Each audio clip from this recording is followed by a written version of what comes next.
Thank you. Okay, questions? Yes, go ahead. I've called on somebody else. Go ahead. Thank you. We're having a press conference. Thank you. Go ahead. Yes, ma'am. And you should respect free speech. What's the question? What's the question? What's the question? I can't hear you because we have someone who doesn't respect the rights of their colleagues over here. I'd love to talk with you. Wait. I'd love to talk with you. Come to my office, okay? You have an obligation. Yeah. Yes. Yeah. Okay, let's talk about it. I've been doing that. We did that before the shutdown began. We went to the White House.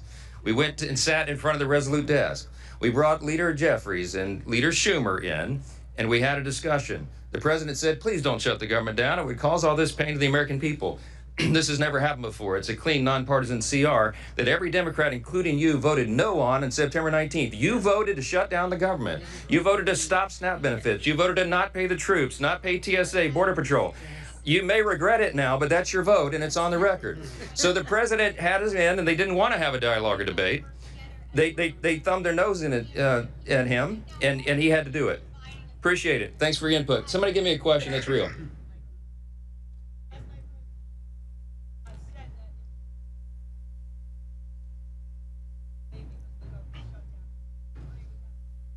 Well, he and I talked about it early this morning. We woke up very early, and we talked about the outcome. And I reminded him that, as we know from history, those of us who watch these things very closely and always do, that an off-year election is not indicative of what happens next. I mean, look at Virginia, for example.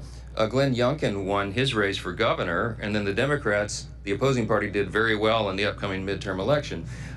These off-year elections are about different things, different dynamics. In Northern Virginia, there are a lot of federal employees. They're probably pretty upset, and they should blame the Democrats for that because, as we noted today, 15 different times Republicans in Congress, Senate, and House voted to open the government, and the Democrats, like our colleague who just tried to interrupt us here, voted to close it down. So it's very clear who's responsible for this, and I think that when we go into next year in the midterms, we're very bullish about the outcome. We have an extraordinary record to run on.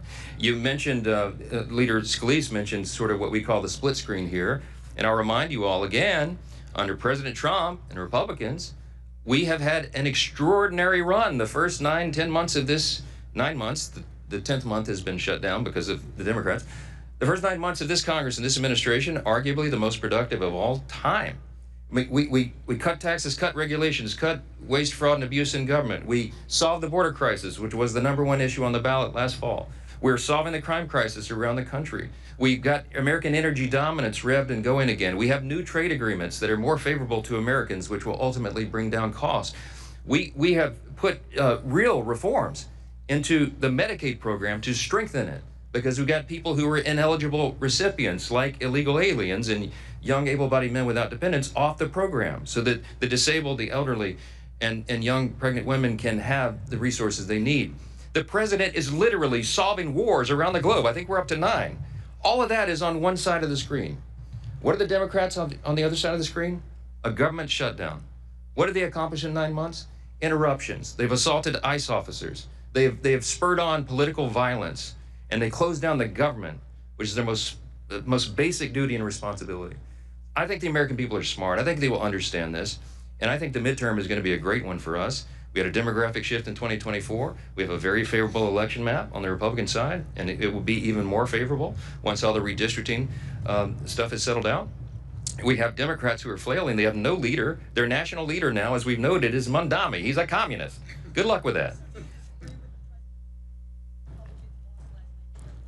I don't think the loss last night was any reflection about Republicans at all. I think people are frustrated and angry, as we are. I am. The president is. And we express that different ways. But look, we look forward. We're looking forward to a great election running on our record. And we're gonna get all of our incumbents reelected, and we're going to add to the number here. So that's the answer. Yes.